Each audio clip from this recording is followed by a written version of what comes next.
So আজকের এই অনুষ্ঠান, আজকের সিজিএস এর এই আলোচনা কেবল আপনাকে একটা চেয়ার বা একটা মাইক্রোফোন অফার করছে না, বরং আমরা আপনাকে দায়িত্ব দিতে চাই একজন নাগরিক হিসেবে, যে নাগরিকদের প্রতিনিধি হয়ে এই দুরবস্থার বিরুদ্ধে একটা স্পষ্ট অবস্থান আপনারা নেন এবং আমরা সবাই মিলে নিই।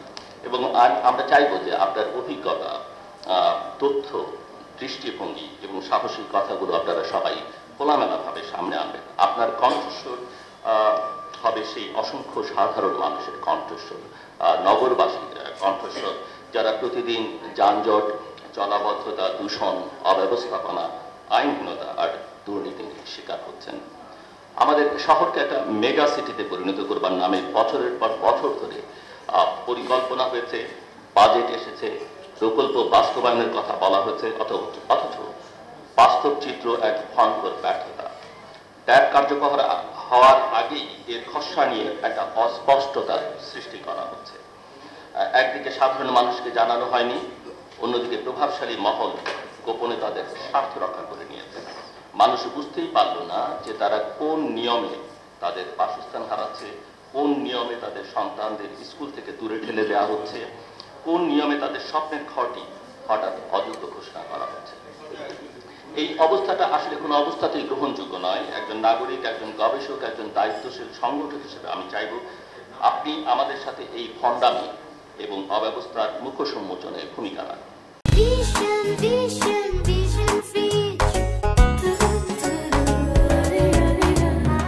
আমরা কারোর বিরুদ্ধে মিথ্যে অভিযোগ আনতে চাই না, আমি আশা করব যে আপনারাও আনবেন না। আমরা চাই না এটি কেবল একটা বক্তৃতা প্রতিযোগিতা হোক, কে কত সুন্দর ভাষায় কথা বলতে পারলেন, কে কত জ্বালাময়ী বক্তৃতা দিতে পারলেন, সেটা আমরা চাই না। আমরা চাই একটা কঠিন বাস্তবতার মুখোমুখি দাঁড়াতে, এবং যাতে আগামী দিনে ঢাকা অন্তত কিছুটা হলেও বাঁচানো যায়। আপনাদের এই আজকের উপস্থিতি এই প্রয়াসকে শক্তিশালী করছে নিঃসন্দেহে। আমি আপনাদেরকে ধন্যবাদ জানাই। শুরুতেই আমি আপনাদেরকে কৃতজ্ঞতা জানিয়েছি, এবং আমরা জানি যে এই ধরনের আলোচনায় অনেকেই এড়িয়ে যেতে চান, অনেকেই কাউকে অসন্তুষ্ট করতে চান না। কিন্তু আসলে যে অসন্তুষ্ট করতে না চাওয়া, এটা যে কত বিপজ্জনক আপনার জন্য না হলেও আপনার পরবর্তী প্রজন্মের জন্য, আপনার সন্তানের জন্য, সেটা আমরা অনেক সময় বুঝতে চাই না। একজনকে যখন দেখি আমি রাস্তায় দাঁড়িয়ে মার খাচ্ছে, অন্যায়ভাবেই হয়তো খাচ্ছে, আমরা কিন্তু এখন তাকে রক্ষা করবার চেষ্টা করি না, আমরা বরং ভিডিও করবার চেষ্টা করি এবং সেটা সামাজিক যোগাযোগ মাধ্যমে প্রচার করবার চেষ্টা করি।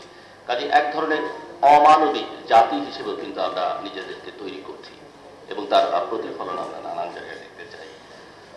তো অনেকেই চুপ করে থাকেন। এই অবস্থার বদল ঘটাতে হবে। সত্য কথাটা আসলে আমরা জানি যে সত্য বলা কঠিন, কিন্তু সত্যটা বলতে পারতে হবে। এবং আপনার মতো, আমাদের মতো কণ্ঠস্বরা যদি